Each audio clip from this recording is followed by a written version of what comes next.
السلام عليكم ورحمة الله وبركاته. نحمده ونصلي على رسوله الكريم. أما بعد فأعوذ بالله من الشيطان الرجيم. بسم الله الرحمن الرحيم.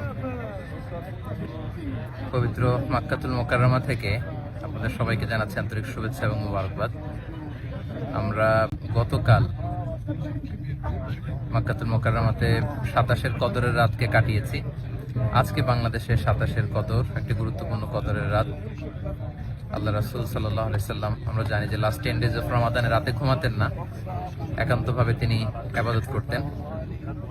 আমরা গতকাল দেখেছি লাখো লাখো ধর্মপ্রাণ মুসল্লিরা কাবার প্রান্তরে কেউ উমরা করেছেন, কেউ কিয়ামুল লাইলে অংশগ্রহণ করেছেন, তারাবিতে অংশগ্রহণ করেছেন। আলহামদুলিল্লাহ, আজকে বাংলাদেশে 27-এর কদরের রাতকে আমরা উদযাপন করছি। আল্লাহ রাসূল সাল্লাল্লাহু আলাইহি সাল্লাম আম্মা জান আয়েশা রাদিয়াল্লাহু তাআলা আনহাকে এই রাতে একটি বিশেষ দোয়া পড়তে বলেছেন। তিনি বলেছেন যে, আয়েশা, তুমি যদি এই রাত পাও তাহলে তুমি পড়বে আল্লাহুম্মা ইন্নাকা আফুউন তুহিব্বুল আফওয়া ফাআফু আন্নী।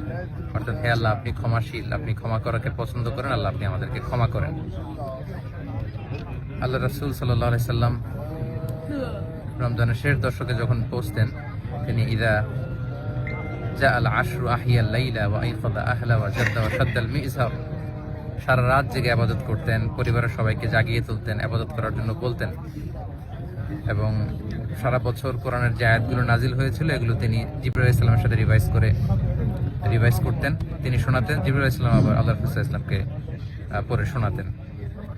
তো এই ক্ষমার রাতে আমরা যেন আল্লাহর কাছ থেকে ক্ষমা পেতে পারি, আমরা কায়মানুল বাকি আল্লাহ তাআলার কাছে ক্ষমা চাই। আল্লাহ যেন আমাদেরকে উতাকা মিনান নার, জাহান্নামের আগুন থেকে রমাদানে যে মুক্তির ঘোষণা দেওয়া হয়, সেই মুক্তিপ্রাপ্ত বান্দাদের অন্তর্ভুক্ত যেন আমরা হতে পারি। পবিত্র মক্কাতুল মুকাররমা থেকে আমরা প্রাণ ভরে দোয়া করছি আপনাদের জন্য, আপনারাও আমাদের জন্য বিশেষভাবে দোয়া করবেন। এবং স্পেশালি আমাদের হাসানা ফাউন্ডেশনের জন্য আমি দোয়া চাই। ভেরি রিসেন্টলি আমরা একটা ফাউন্ডেশন ফর্ম করেছি, হাসানা ফাউন্ডেশন, যেটার মধ্য দিয়ে আমরা বাংলাদেশের বিভিন্ন শিক্ষা কার্যক্রম পরিচালনা করব। কদরের এই বরকতময় রাতে হাসানা ফাউন্ডেশনের ভবিষ্যৎ কার্যক্রমগুলো যেন আমরা স্মুথলি পরিচালনা করতে পারি। আপনারা এই ফাউন্ডেশনটির জন্য দোয়া করবেন। এবং ঈদের পরপরই আমি দেশে আসব। এখন থেকে আমি দেশেই সেটেল করব, দেশেই থাকবো এবং ফাউন্ডেশনের বিভিন্ন কার্যক্রম সরাসরি পরিচালনা করবো ইনশাআল্লাহ।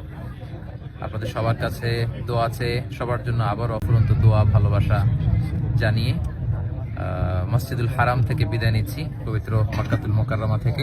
হাদা মা ইনদি ওয়াল ইলমু ইনদাল্লাহি আলাইহি তাওয়াক্কালতু ওয়া ইলাইহি উনীব। আসসালামু আলাইকুম ওয়া রাহমাতুল্লাহি ওয়া বারাকাতুহু।